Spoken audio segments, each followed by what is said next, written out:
Now let's work through it. Let's work through it, right? Because although like it's normal to get angry, doesn't mean that you have to stay angry, right? Just because maybe you got addicted to pills because you had a car accident. Okay, it does happen, right? You're not abnormal. It does happen. But now let's get to a place where we address why are we still doing this behavior?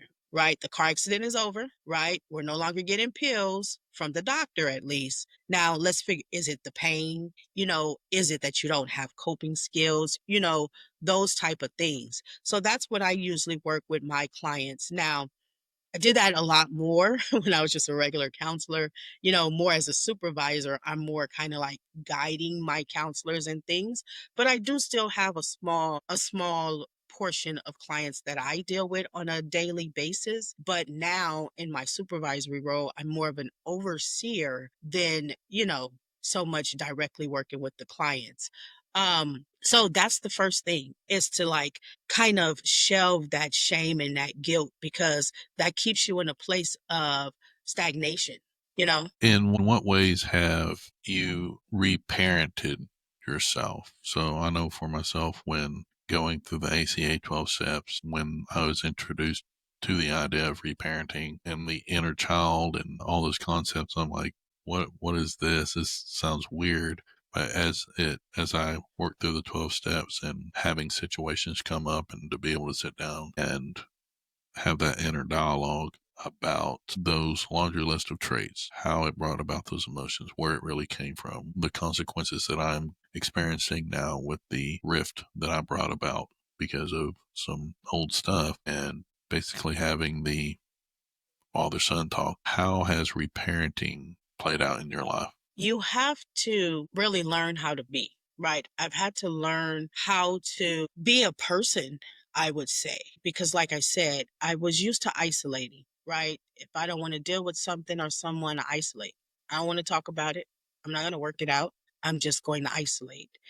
And so in my life, I have learned that I do have to face things head on, right? Unfortunately, even if it makes you feel uncomfortable, right? I've had to get rid of my own guilt, right? Like I said, the guilt of, being me, of being a little bit honorary, not just to my parents, but to other people in my life. And come to an understanding that those were trauma responses, right? That was my coping mechanism at the time, right?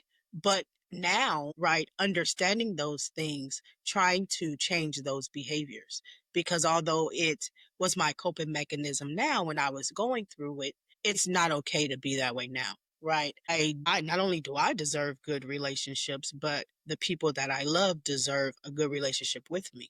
Right. And so we have to do the work because unfortunately we're products of that.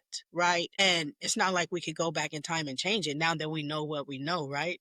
It's like how they say hindsight. Right. Now we know that's trauma. Now we know, that was their stuff, not our stuff.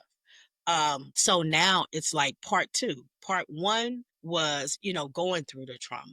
And then part two is recovering from the trauma. And I would say that's the hardest part.